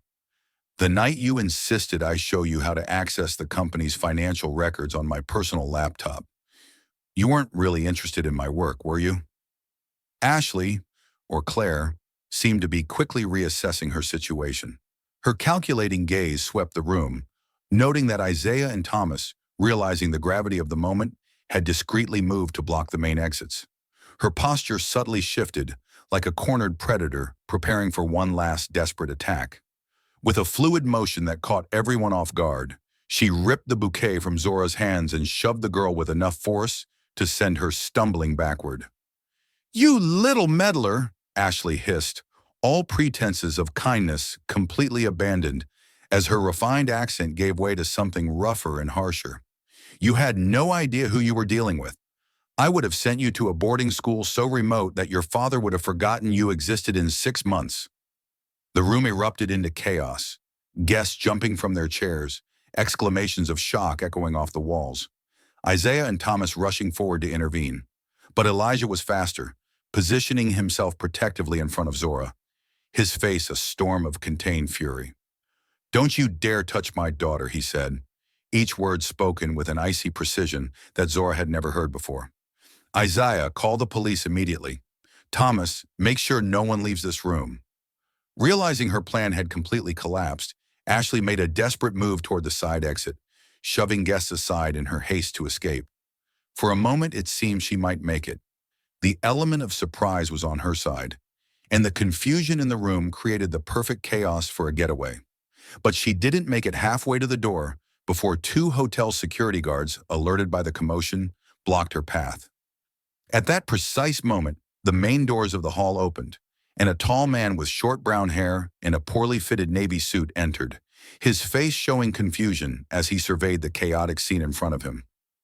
"It's him, Dad!" Zora shouted, pointing with absolute certainty. "It's Ryan, the man from the pictures I showed you, her accomplice." The man, realizing immediately that he had walked into a disastrous situation, turned to leave, only to find his way blocked by Thomas and two other Horizon Tech executives. His face visibly paled as his eyes met Ashley's across the room, a silent look of accusation passing between them. Within minutes, both Ashley and Ryan were being detained by hotel security, while the distant sound of sirens signaled the imminent arrival of the police. The guests remained in shock, some still trying to process exactly what they had witnessed, others already whispering furiously about the scandal that would surely dominate Atlanta's social conversations for months. "You're not going to get away with this." Ashley spat the words at Elijah as she was escorted out. "Our lawyers will destroy you. You think you're the only target we have? There are powerful people behind this, people you can't even imagine." Amid the chaos, Elijah found himself momentarily alone with Zora, the guest keeping a respectful distance to give the family space to process what had just happened. He knelt down to her eye level, his large, steady hands resting on her small shoulders. There were tears in his eyes. Not tears of anger or shame, but a peculiar mix of gratitude and regret. For a long moment, he simply looked at her, as if truly seeing his daughter for the first time in months. "Zora, he began, his voice breaking with emotion. "How could I have been so blind? How didn't I believe you when you tried to warn me? You saved not only my life and our family, but potentially the entire company and the jobs of hundreds of people. I almost lost everything because I refused to listen to the most important person in my life."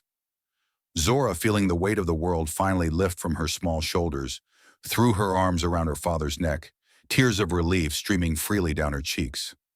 For months, she had feared this moment, wondering about the anger and resentment her father would feel when she exposed Ashley. In her worst nightmares, he chose the fiancé over the daughter, leaving Zora truly alone in the world. But here he was, hugging her with all his strength, his body trembling slightly with the realization of what he had almost lost. "I knew it wasn't you, Dad," Zora whispered, her face pressed against his shoulder. "The real you. I knew that if I could make you see the evidence, you would believe me. Mom always said you were the most just man she knew, that you would always follow the truth no matter where it led." The garden of the Jackson mansion gleamed under the golden spring sun, exactly 1 year after the fateful day that had changed their lives forever. Vibrant flowers bloomed in the flower beds that surrounded the vast lawn, the result of the gardening project Elijah and Zora had undertaken together in the past months. One of many shared endeavors that had further strengthened the bond between father and daughter. The scent of grilling chops mixed with the fragrance of flowers, while the sound of children's laughter and lively conversations filled the air. Zora, now 9, ran across the lawn with her cousins and school friends in an energetic game of tag, her curls bouncing freely in the wind, her face illuminated by a genuine smile that had become much more frequent in recent months. The house itself had also undergone transformations, not only in the decor, which had been updated to reflect a new phase in their lives, but in the energy that now pulsed through its walls. Where there had once been a sanctuary of mourning and later a fortress of distrust, there was now simply a home, full of life and possibilities. "I never thought we'd see this day again." The sound of her laughter, so much like destiny's, Elijah remarked, his eyes following his daughter as she made a spectacular dive to catch one of her cousins. There were moments, Isaiah, during those first months after the fiasco with Ashley, Claire, whoever she was, that I thought we'd never recover what we had lost.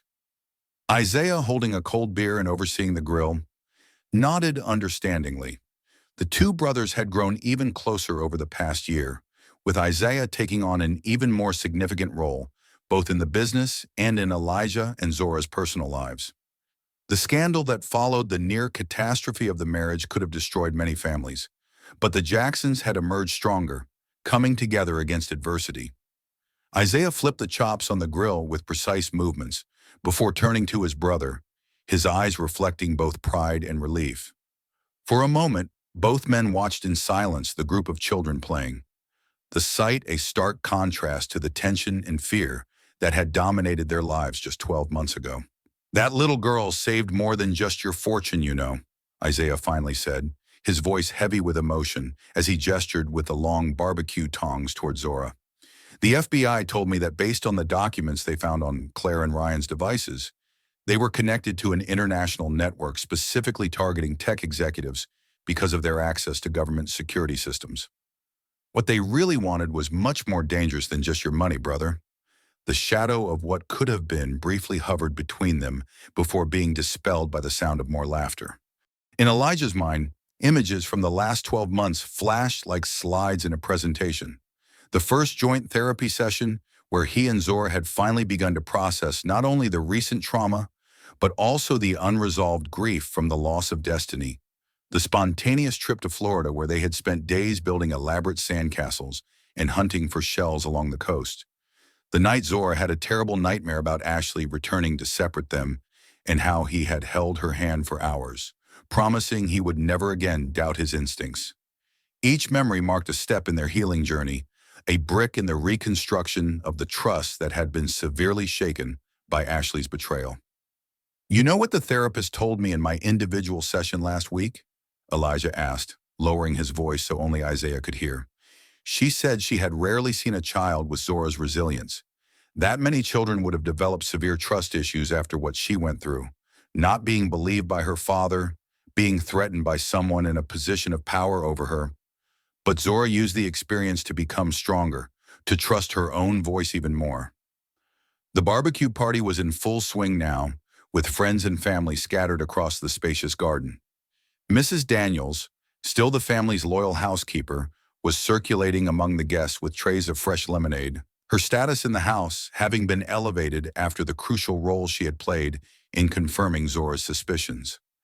The older woman was now treated almost like a family member, her loyalty and insight proving her worth beyond any doubt. Aunt Rosa, always exuberant, was organizing a game for the children in a more distant part of the garden, her loud southern accent occasionally drifting over the conversations. Even Zora's grandparents, Destiny's parents, were present, their visits having become more frequent in the past year, as if the near tragedy had reminded everyone of the importance of keeping family bonds strong. "Elijah, we need to celebrate the latest news." Thomas's voice interrupted Elijah's thoughts as his friend and business partner approached with a broad smile, holding a file under his arm even on such an informal occasion. "The auditors have finally finished their full analysis. We managed to recover almost everything she embezzled, and the new security system we implemented was approved by the government committee with top marks." The recovery of Horizon Tech Solutions had been almost as remarkable as the personal recovery of its founders. After the arrest of Ashley and Ryan, a comprehensive audit revealed the extent of the financial damage they had begun to inflict. But what could have been a devastating blow to the company turned into an opportunity to strengthen their security protocols, making them even more robust.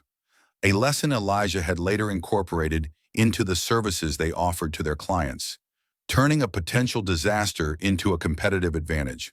Thomas, ever the pragmatic optimist, had been instrumental in handling the business side of the crisis, keeping investors calm and clients confident while Elijah focused on his family. "It seems like something good really did come out of that whole nightmare," Elijah replied, accepting the file and flipping through the documents with evident approval. "Horizon is stronger than ever, and honestly, so am I. Sometimes I wonder if I should send a thank you card to the prison where Claire is serving her sentence." A soft sound of footsteps on the grass announced the arrival of a new presence in their small circle. Diane Taylor, a woman of average height with curly brown hair and warm eyes, approached carrying a platter of salad, which she added to the nearby table. A science teacher at Zora's school, Diane had entered their lives 4 months ago during a science fair where the girls' water purification project had won first place. What started as a casual conversation about Zora's talent for science gradually evolved into occasional coffees after parent-teacher meetings, and eventually dinners where Zora was always included. Unlike Ashley, Diane never tried to force an instant connection with Zora or assume a maternal role. Rather, she had built her own unique relationship with the girl, based on mutual respect and shared interests. "Zora just showed me the new telescope you put together," Diane commented, her face lighting up with genuine enthusiasm. "She told me about her project of mapping the visible constellations in each season of the year. We should organize a stargazing night for her class someday, Elijah. I imagine your knowledge of astronomy is as impressive as your other skills." Isaiah's eyebrows lifted slightly in a silent gesture of approval toward his brother, while Thomas discreetly found an excuse to step away and give the couple some space. Elijah and Diane's relationship was progressing at its own natural pace. Careful, respectful, unhurried, and always with the complete inclusion and consideration of Zora's feelings. Elijah had learned his lesson the hard way, and Diane, with her patience and understanding, demonstrated every day why she was so different from Ashley. There was no manipulation or hidden agendas, only a genuine affection that grew organically over time. "Actually, it was Destiny who taught me about the stars," Elijah replied with a soft smile, mentioning the name of his late wife with an ease that had been impossible a year ago. "She used to say that constellations were like stories the universe told to anyone willing to listen. Zora inherited that passion from her." The afternoon passed smoothly, the sun beginning its descent on the horizon, bathing the garden in golden and pink hues. The children had calmed down a bit, now gathered around Isaiah, who was showing some magic tricks he had learned especially to entertain the younger ones. Elijah took advantage of the moment of relative peace to approach the dessert table, where Zora was carefully arranging the cupcakes they had baked together that morning. Her tongue appeared slightly between her lips in concentration as she arranged the treats by color in a rainbow pattern. Such a small detail, yet so significant to Elijah, who vividly remembered when his daughter barely had an appetite to eat, let alone enthusiasm to arrange desserts. "These turned out really beautiful, Star," he said, using the nickname that had resurfaced in recent months. "Your mom would be impressed with your baking skills. She could never make frosting without turning the whole kitchen into a disaster zone." The smile Zora offered in response warmed his heart in a way that still surprised him. After finishing with the cupcakes, she wiped her hands on the napkin and, in a movement that had become natural again, slid her small hand into his. Together they walked a few steps to a side table where a silver picture frame occupied a place of honor. The photograph showed Destiny, radiant in a yellow dress, holding a baby Zora in her arms, while looking at the camera with eyes that seemed to hold all the love in the world. It was both of their favorite picture, a constant reminder not of the loss but of the love that continued to sustain them. "Do you think she'd be proud of us, Dad?" Zora asked, her voice soft as she looked at the picture. "Of how we've moved forward, even when it was really hard." Elijah knelt to meet his daughter's eye level, taking a moment to really look at her, the strength, wisdom, and love radiating from the child who had risked everything to save him, who had found courage when the adults around her had failed. Gently, he pulled Zora into an embrace, feeling that familiar sense of gratitude that never lessened, no matter how many days had passed since she had exposed the truth. "She wouldn't just be proud, Zora. She'd be amazed," Elijah replied, his voice thick with emotion, but his words clear and certain. "Destiny always said that true love never really disappears. It just changes form. And she's here with us, in every brave choice you make, in every moment of happiness we reclaim, in every little star we see in the night sky." The cold gray concrete of the Pulaski Women's State Penitentiary echoed with the metallic sound of doors opening and closing, a constant reminder of lost freedom. Claire Donovan, formerly known as Ashley Collins, and before that by a dozen other names, adjusted the orange uniform that now defined her identity, more than any name ever could. Her hair, once a perfectly kept platinum blonde, now displayed several inches of dark roots, framing a face without the protective layer of expensive makeup that had been her armor for so many years. The 12-year sentence for financial fraud, attempted extortion, identity falsification, and conspiracy had been announced only 2 months ago, following a trial that turned Claire Donovan into a national headline. Atlanta's con artist bride. That's how the media labeled her, as details of her past and present crimes were meticulously exposed on every news channel. "Lunchtime, Donovan," announced the guard with professional indifference, opening the cell door. "Move it, now!" The hallway leading to the cafeteria seemed endless that morning. Claire kept her eyes fixed on the floor as she walked, aware of the stares that followed her steps, some inmates discreetly pointing, others whispering as she passed. Her reputation had preceded her into prison, her crimes detailed in newspapers that circulated from hand to hand, her victims discussed during recreation hours. Ironically, in a place full of convicted criminals, Claire had managed to stand out as particularly despicable. It wasn't just the money she had tried to steal, or the business empire she had planned to destroy.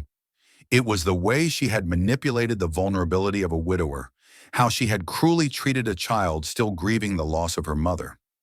In the unwritten code of the prison, that placed her in a particularly loathsome category.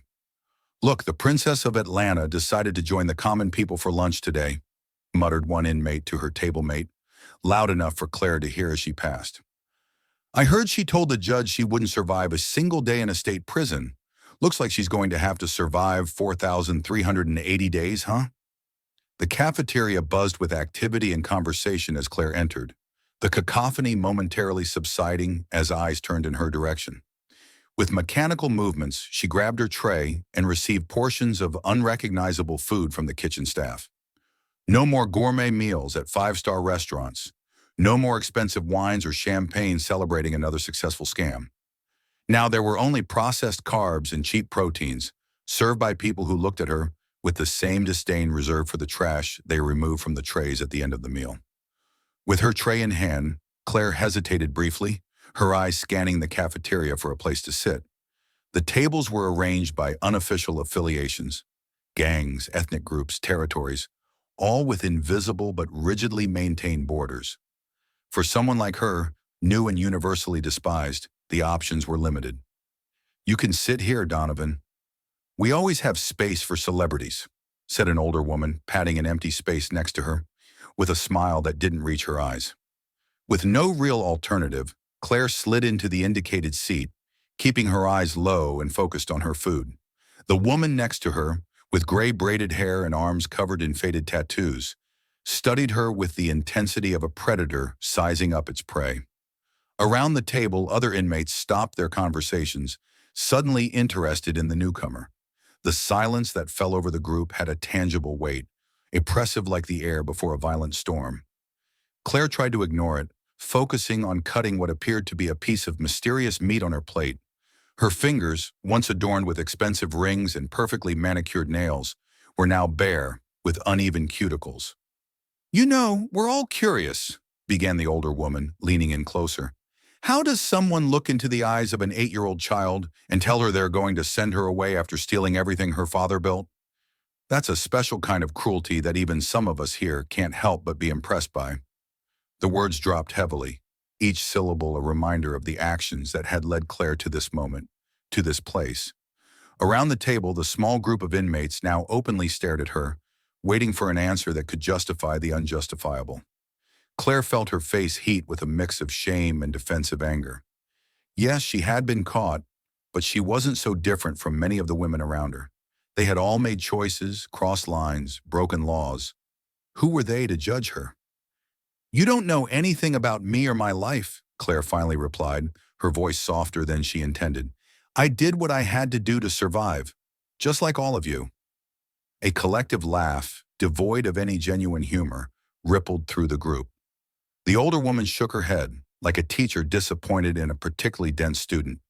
"Sweetheart, there's a difference between stealing to feed your kids or selling drugs to pay the rent. And what you did. You didn't survive. You thrived at the expense of others. You fed on that family's pain like a parasite." Before Claire could formulate a response, a guard approached the table, holding an official envelope. "Donovan, correspondence for you," she announced, handing over the envelope and quickly walking away. The state court symbol in the top left corner made Claire's stomach sink. More bad news, no doubt. With trembling fingers, she opened the envelope and began to read the official document inside. As her eyes scanned the lines of legal text, her face visibly paled. The notification was clear. All assets obtained with embezzled money had been legally confiscated. Her Miami apartment, the sports car, the secret bank accounts. Everything had been tracked and seized. But there was more. The document also stated that her accomplice and lover, Ryan Cooper, had accepted a deal with the prosecutors. In exchange for a reduced sentence, he had provided full details of all the previous scams they had carried out together, implicating her as the mastermind behind each operation. "Bad news from the court?" asked the older woman, watching Claire's reaction. "Let me guess. Your boyfriend threw you to the wolves to save his own skin?" "Always happens, sweetie. Men like him never take responsibility when things get tough." The words barely registered as Claire stared at the document, the magnitude of her fall finally hitting her with full force. She had lost everything, not just her freedom for the next 12 years, but every penny, every possession, every trace of the luxurious lifestyle she had built through her schemes. Ryan, the man she had believed was her loyal partner, had effectively guaranteed she would never see the light of day as a free woman before she was 50. And the worst part was that she knew, with absolute certainty, that she would have done exactly the same thing if their positions had been reversed. "Looks like you're finally realizing, huh?" The older woman continued, her voice surprisingly gentle now. "No one cares about you in here, just like you never cared about anyone out there. The difference is, we admit it." The rest of the meal passed in a blur, Claire barely touching her food as around her. The conversation of the inmates gradually shifted to other topics. When the signal marking the end of lunch sounded, she mechanically followed the flow of women back to the hallways, her legs moving purely by instinct. Back in her cell, the door slammed shut behind her with a metallic bang that perfectly symbolized the finality of her situation. The gray walls, the narrow bed with its thin mattress, the exposed metal toilet. This was her world now, her universe reduced to a few square meters of institutional containment. Claire sat on the edge of the bed, her hand still holding the court document. From inside the envelope, a small photograph slipped out, one that had been allowed among her few personal belongings. A torn image showing her next to Elijah Jackson in one of their first meetings, her arm possessively around him, her smile bright and false. The contrast between the woman in that photo, elegant, sophisticated, seemingly confident, and the diminished creature now occupying the cell could not have been more striking. Without her expensive beauty products, without designer clothes, without the elaborate facade of respectability she had so carefully built, what remained? Just an ordinary woman, aging, desperate, and completely alone. "You really thought you'd get away with it again, didn't you?" she whispered to herself, realizing for the first time the arrogance that had been her undoing. "Defeated by a little girl you swore you'd send to the other side of the world." The tears began to fall then, not tears of self-pity or manipulation like so many she had shed before, but tears of genuine regret as the reality of her actions finally sank into her consciousness. It wasn't just the time she would lose behind bars, or the wealth she would never enjoy again. It was the late, painful realization that she had wasted her life, her intelligence, her charm, her skills, causing pain to people who had never wronged her. A child already grieving for her mother, a man trying to rebuild his life after a devastating loss, and how many more before them. "You deserved every day of those 12 years, Claire murmured to her reflection in the small metal mirror fixed to the wall, barely recognizing the broken woman staring back at her. And this is justice. If Elijah and Zora's journey touched your heart, subscribe to the channel, like the video, and discover the next exciting story we prepared for you. See you soon! And before you go, comment where you're watching from and tell me, what did you think of the ending of this story?